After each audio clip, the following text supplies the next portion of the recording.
UDAS पोर्टलवर विद्यार्थ्यांना promote करण्याची सुविधा सध्या सुरू झालेली आहे आणि ती कशा पद्धतीने पुढील वर्गात विद्यार्थ्यांना प्रमोट करायचे याविषयी थोडक्यात माहिती या ठिकाणी मी सांगणार आहे। त्यासाठी सर्वात प्रथम क्रोम ब्राउझर ओपन करून घ्यायचं आहे आणि यामध्ये sdms.udasplus.gov.in अशा पद्धतीने टाईप करून वेबसाईट ओपन करून घ्यायची आहे आणि ही वेबसाईट ओपन झाल्याच्या नंतर या ठिकाणी आपल्याला दिसत आहे सिलेक्ट स्टेट, महाराष्ट्र या ठिकाणी मी निवडतो। त्यानंतर गो बटनवर या ठिकाणी टॅप करायचा आहे आणि आपल्या शाळेचा जो यूजर ID म्हणजे UDAS कोड असेल तो आणि पासवर्ड आहे तो या ठिकाणी एंटर करायचा आहे आणि या ठिकाणी असलेला जो कॅप्चा कोड आहे तो या ठिकाणी व्यवस्थित टाकायचा आहे आणि त्यानंतर लॉग इन बटनवर या ठिकाणी आपल्याला टॅप करून ओपन करून घ्यायचं आहे। या ठिकाणी मी लॉग इन केलेलं आहे। लॉग इन केल्यानंतर या ठिकाणी आपल्याला वरती 24-25 हे आपल्याला या ठिकाणी अकॅडमिक इयर दिसत आहे। ते अकॅडमिक इयर आपल्याला निवडून घ्यायचं आहे, त्यावर मी या ठिकाणी टच करतोय आणि 24-25चं जे या ठिकाणी संपूर्ण माहिती आहे ती या ठिकाणी ओपन झालेली आहे। या ठिकाणी हे क्लोज केल्यानंतर सगळ्यात पहिले आपल्याला काही करायचं नाही, डायरेक्ट या ठिकाणी लेफ्ट साईडला आपल्याला या ठिकाणी प्रोग्रेशन ॲक्टिव्हिटी दिसत आहे। तर ह्या प्रोग्रेशन ॲक्टिव्हिटीवर सर्वात प्रथम आपल्याला क्लिक करायचं आहे। ही पहिली स्टेप आहे आपली। या ठिकाणी क्लिक केल्यानंतर आपल्याला अशा पद्धतीने या ठिकाणी दिसत आहे आणि यामध्ये दुसऱ्या स्टेपला आपल्याला गो बटन क्लिक करायचं आहे। गो बटनवर क्लिक केल्यानंतर आपल्यासमोर अशा पद्धतीने या ठिकाणी यूजर इंटरफेस दिसत आहे। यामध्ये इथे क्लास निवडून घ्यायचा आहे आणि तुकडी निवडून घ्यायची आहे आणि त्यानंतर गो बटनवर क्लिक करायचं आहे। या ठिकाणी क्लास मी निवडत आहे, फर्स्ट क्लास या ठिकाणी निवडलेला आहे आणि सेक्शन जे असेल ते या ठिकाणी निवडून गो बटनावर क्लिक करायचं आहे।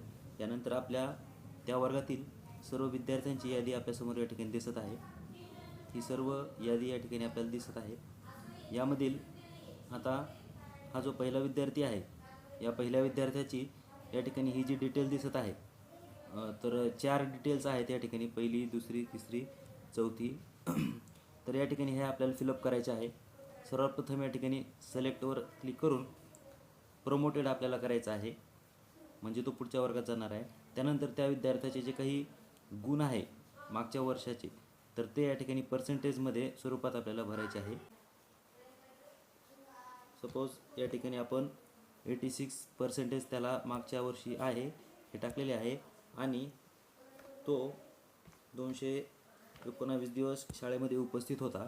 त्यानंतर स्कूलिंग स्टॅटसमध्ये सिलेक्ट करून स्टडिंग इन सेम स्कूल या ठिकाणी आपण केलेलं आहे।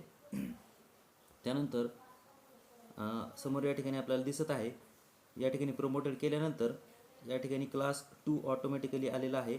आता या ठिकाणी आपल्याला त्याचा जो सेक्शन आहे तो निवडून घ्यायचा आहे। जर आपल्याला दुसऱ्या सेक्शनमध्ये त्याला चेंज करायचं असेल तर ते या ठिकाणावरून आपण करू शकतो आणि हे सर्व केल्यानंतर शेवटी या ठिकाणी आपल्याला अपडेट या बटनवर क्लिक करायचं आहे, म्हणजे तो विद्यार्थी या ठिकाणी अपडेट होईल आणि हीच प्रोसेस आपल्याला संपूर्ण सगळ्या विद्यार्थ्यांची करायची आहे, प्रत्येकाची वेगळी या ठिकाणी करायची आहे आणि सर्व विद्यार्थ्यांची ही माहिती भरून झाल्याच्या नंतर परत या ठिकाणी आपल्याला बॅक या बटनावर क्लिक करून परत मागील पेजवर यायचं आहे।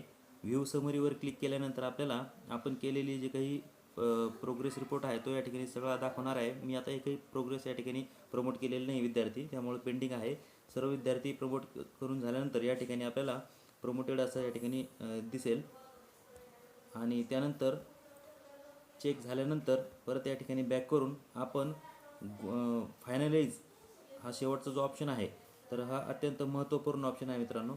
फायनलाइज या बटनावर क्लिक केल्यानंतर या ठिकाणी हा जो चेक मार्क आहे तो क्लिक करून या ठिकाणी शेवटी सबमिट बटनावर या ठिकाणी क्लिक करायचं आहे, म्हणजे तुमचं प्रमोशनचं जो काही प्रक्रिया आहे तुमच्या शाळेची तर ती या ठिकाणी पूर्णपणे पार पडणार आहे। तर अशा पद्धतीने ही प्रमोट करण्याची पद्धत आहे आणि काळजीपूर्वक ही करावी लागणार आहे।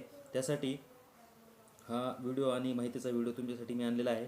तर हा व्हिडिओ जर आवडला असेल तर व्हिडिओला लाईक करा, इतरांपर्यंत शेअर करा आणि जर तुम्ही चॅनलवर नवीन असाल तर चॅनल सबस्क्राईब करा। धन्यवाद।